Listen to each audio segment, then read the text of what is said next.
एक लड़का पृथ्वी पर लेटा हुआ था और उधर बादशाही की सवारी आ रही थी। तब वजीर ने कहा, बच्चे एक तरफ हट जा, बादशाह की सवारी को आगे जाने दे। तब बच्चे ने कहा, कौन बादशाह, कौन बादशाह?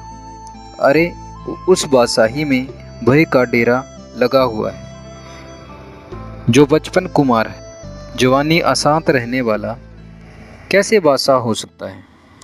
बच्चे ने कहा, बादशाह तो मैं हूँ, वह तो जन्म लेने वाला मरने वाला ताश का बादशाह है। आज बादशाही इसके पास है तो कल नहीं रहेगी, और मेरी बादशाही सदा मेरे पास रहेगी, और मेरी बादशाही अजर अमर अविनाशी है, और तेरे बादशाह की बादशाही विनाशी है। वजीर ने सोचा, यह लड़का सच बोल रहा है, यह कोई अद्भुत साधु बोल रहा है। तब फिर उस बालक ने कहा, तेरा बादशाह तो जन्म लेने वाला मरने वाला है, और मैं तो अजन्मा हूँ। वजीर यह बातें सुनकर आश्चर्य में रह गया और बादशाह को सारी बात कह दी। बादशाह स्वयं पालकी से उतरकर उसके पास आया और बादशाह बच्चे को कहने लगे, बच्चे तू कैसे बादशाह है? तेरे पास तो कुछ भी नहीं है और मेरे पास तो सब कुछ है। तब लड़का कहने लगा, राजन, जो कुछ तेरे पास है वह तेरा नहीं है, वह कल किसी और का होगा, और जो मेरे पास है वह मेरा ही रहेगा। यह मेरे माल को ब्रह्मा विष्णु महेश भी नहीं छीन सकते। राजा ने सोचा, लड़का बहुत बुद्धिमान और विचारवान है, इसको अपना बेटा बना लेना चाहिए। तब राजा ने कहा, बेटा तुम मेरा बेटा बनना चाहोगे? तब लड़के ने कहा, राजन, तुम मुझे कौन सा सुख दे सकोगे? तब राजा ने कहा, बेटा जो मैं खाऊंगा वही तुम्हें खिलाऊंगा, जो मैं पहनूंगा वही तुम्हें पहनाऊंगा, सुंदर सेजों पर सोता हूँ, सुंदर सेज पर सुलाऊंगा, और भी जो सुख मुझे प्राप्त होंगे वह सब सुख तुम्हें दूंगा। तब लड़के ने कहा, राजन, जिसने मुझे पहले बेटा बना कर रखा है उसने मुझ पर इतनी कृपा दृष्टि कर रखी है जिसका मुझे अंत नहीं है। वह मुझे खिलाता है पर आप नहीं खाता, मुझे सुलाता है पर आप नहीं सोता, मुझे कपड़े पहनाता है पर आप नहीं पहनता। क्या तुम ऐसा कर सकोगे? राजा ने कहा, मैं ऐसा नहीं कर सकूंगा। तब लड़का कहने लगा, पहले मालिक को छोड़कर दूसरा मालिक बनाना तो पहले मालिक की तौहीन है।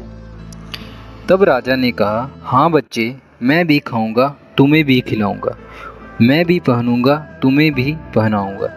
तब लड़के ने कहा, राजन, वह मेरे लिए सब कुछ करता है, अपने लिए कुछ नहीं करता, क्या तू भी ऐसा कर सकेगा? तब राजा ने कहा, मेरे बच्चे, क्या तू अपने मालिक के दर्शन करा सकते हो? तब बच्चे ने कहा कि मेरा मालिक मेरे अंग अंग हर घड़ी हर काल मेरे पास रहता है। हे राजन, देख सकते हो तो देखो, मेरी आँखों की पलकों में ताक झांक कर रहा है, कानों में बैठा हुआ शब्द सुन रहा है, नासिका में बैठा हुआ सूंघ रहा है, वाणी से बोल रहा है, सांस और प्राणी की गाड़ी चला रहा है, स्थूल सूक्ष्म और कारण शरीर के कपड़े पहन रहा है। निर्गुण निरंकार होने के कारण आप कपड़े नहीं पहनता, आप कुछ नहीं पहनता, आप कुछ नहीं खाता, हमें खिला रहा है, आप नहीं सोता परंतु हमें सुला रहा है। हे राजन, प्रत्यक्ष रूप से तेरे सामने है, पर तेरे जैसे देहाभिमानी राजा उसे प्राप्त नहीं कर सकते। तेरे मेरे में इतना ही अंतर है, तुम देखो, मैं मानता हूँ और मैं आत्मा को मैं मानता हूँ।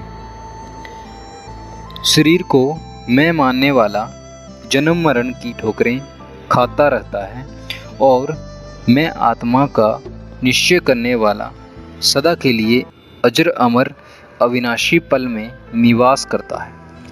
तुम मुझे 5 भौतिक शरीर समझ रहे हो। मैं 5 भौतिक शरीर नहीं, मैं पंचभूतों का भूतनाथ हूँ। जब तुम देहाभिमान का त्याग नहीं करोगे, तुम उसको नहीं पा सकोगे।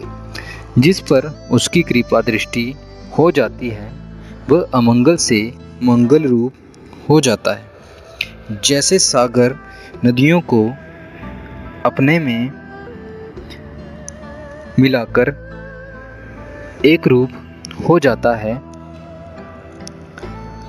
ऐसे वह परमात्मा भी 84 लाख नाम रूप नदियों को मिलाकर के एक रूप कर लेता है। जैसे गंगा यमुना गोदावरी सरस्वती का नाम उड़ जाता है और सागर हो जाता है, ऐसे जीव भी अपने नाम रूप को उड़ाकर उसी का रूप हो जाता है। हे राजन, अपनी लगन भी हो, उसकी कृपा दृष्टि हो तो काम बन जाता है। लोग कहते हैं कि प्रभु कृपा नहीं करता। सुंदर तन, सुंदर मन, सुंदर परिवार कृपा नहीं तो क्या है? राजा यह बातें उस बच्चे से सुनकर उसके आगे नतमस्तक हो जाता है। दोस्तों, इस कहानी से हमें यह शिक्षा मिलती है कि कोई भी सबसे बड़ा बादशाह परमात्मा ही है, इससे बड़ा कोई नहीं है।